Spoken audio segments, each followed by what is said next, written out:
Hello friends नमस्कार मु विद्युत प्रभा विद्युविधान कुकिंग चैनल रु आपण मानक स्वागत करुछि। आज आपण मानक पई नै आछि ओडिया ताଳ पिठा बा ताଳ काकरा पिठा।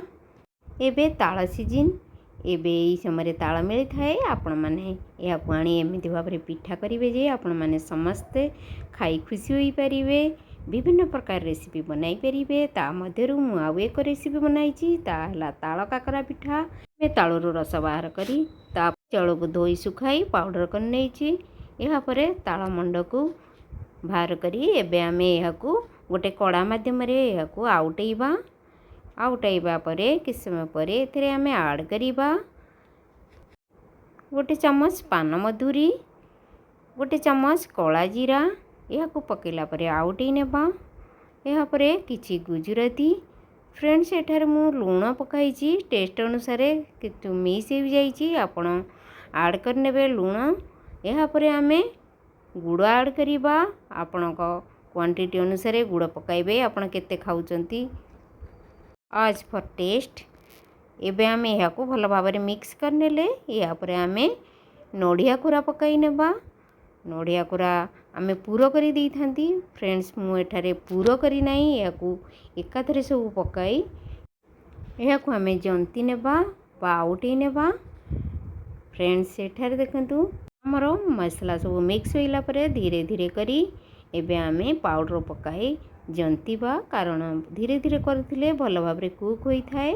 एठार देखंतु हमर जंतणी होई गला। एबे आमे किछि समय ठंडा पई छाडी नेबा। यह ठंडा हेले याकू आमे घी पिठा बा आरिसा काकरा पिठा जेमिति गढ़ती सेमती आकार गढ़ी के छाणीबा। प्रथमे देखंतु आमे कढ़ाई रे तेल गरम करनेबा।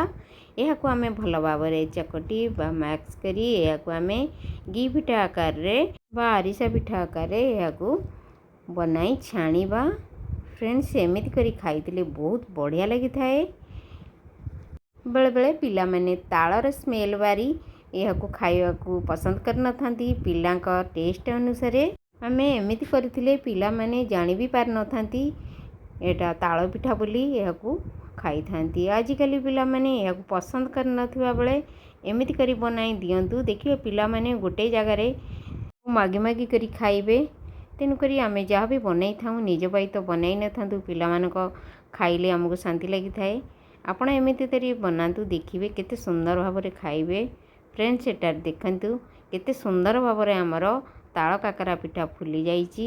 याकू बनाई एमिति खांतु आउ अन्य मानकु खुआंतु देखिबे भूरी भूरी प्रशंसा पाइबा सहित आपण मानकर इच्छा शक्ति भी बढ़िबो एमिति आउ थरे बनाई खाइया पई। फ्रेंड्स जदि मोर रेसिपी आपण मानकु भल लागि थाए प्लीज गोटे लाइक कमेंट करिवे। आउ जदि वीडियो रे नुआ होइतिबे सब्सक्राइब करिवे बेल आइकन को प्रेस कर देबे जेमिति मोर वीडियो अपलोड हबो आपण मानकु तुरंत नोटिफिकेशन मिल परिवो। फ्रेंड्स एठार देखंतु आमे काकरा पिठा को सब एमिति करी सजाई नेले।